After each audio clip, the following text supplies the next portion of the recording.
7 explanations for why you're always so darn cold. Imagine this: you're at the office and, before you know it, have to wrap a blanket around you in order to stay warm. Or you step outside and have to run back in for a jacket even though your friend is perfectly fine. If you feel like you're always freezing, it's worth understanding why that might be the case. Here are some common reasons women find themselves with chattering teeth and frozen fingers more often than not. 1. Gender differences. It's no coincidence that the women in the office are the ones shivering and the men are perfectly fine. A 2015 study published in the journal Nature found that while men were comfortable at 71.6 degrees Fahrenheit, women needed the thermostat adjusted about 5 degrees higher to feel the same. Unfortunately, most buildings are outdated, meaning they primarily cater to men. Temperatures were engineered and designed based on studies in the 1960s, and it took into account male metabolic rates because at that time there were more men employed than women, says Rob Danoff, DO, Program Director for Family Practice Residency at Jefferson Health in Philadelphia. So unless you can convince your building manager to up their heat, you may want to keep that space heater under your desk, and maybe invest in this foot warmer heating pad. 2. Lack of sleep. Not getting enough quality shut-eye can also make you feel cold. If you're not getting the rest you need, your body then is not healing itself and it comes under stress, says Dr. Danoff. Research backs him up. A study published in the journal Sleep found that even one night of sleep deprivation made patients more vulnerable to heat loss.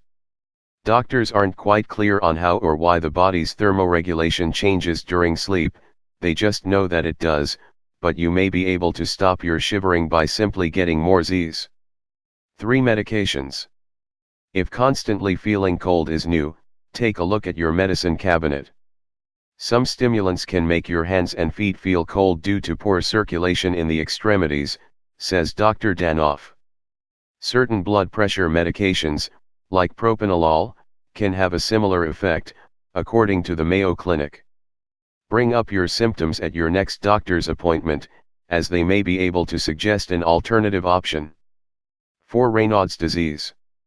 When your hands and feet are the areas that are primarily cold, and it's extreme enough that they turn white, maybe even blue, and go numb, it could be Raynaud's disease. The Mayo Clinic says that for people who have this condition, arteries to the fingers and toes sometimes spasm, in turn narrowing blood vessels and temporarily limiting blood supply. The spasms are often triggered when exposing yourself to cold conditions, like when you put your hand in a freezer or walk into air conditioning, says Nika Goldberg, MD, Medical Director of the Joan H. Tisch Center for Women's Health at NYU Langone. While it may take longer for you to warm up, the Mayo Clinic says it could take 15 minutes for normal blood flow to return. The good news is that most cases of Raynaud's are mild enough that they don't affect quality of life. It can be a symptom of other problems though, including some artery and connective tissue diseases, so it's worth speaking to your doctor about. 5. Hypothyroidism.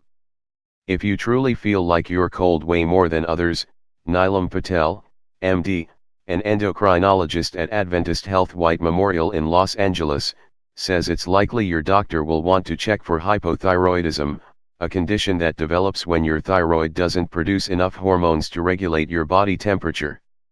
Weight gain and fatigue are other common complaints from patients, but it's difficult to diagnose based on a patient's description alone. Oftentimes the symptoms are very vague, she says, so you'll need to go for testing in order to confirm the condition. It's not something you want to ignore either. The Mayo Clinic says that when hypothyroidism isn't treated, signs and symptoms can become more severe and may lead to other problems, including forgetfulness, depression, and a life-threatening version of advanced hypothyroidism known as myxedema. 6. Anemia. Anemia is caused by a lack of hemoglobin and red blood cells, and can lead to exhaustion, weakness, headache, dizziness, pale skin, and, you guessed it, feeling cold, according to the Cleveland Clinic. In severe cases, you may also feel faint or short of breath, Dr. Goldberg says.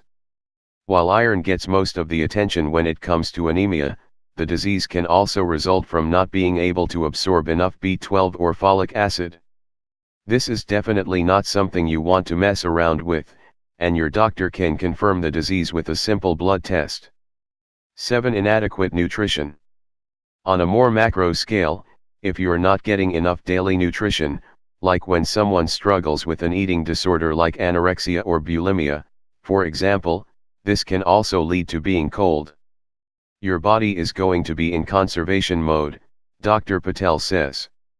In this situation, increasing the number of calories you're eating is critical, otherwise your body will slowly begin to shut down. Talk to a doctor about potential treatment options that fit your particular situation.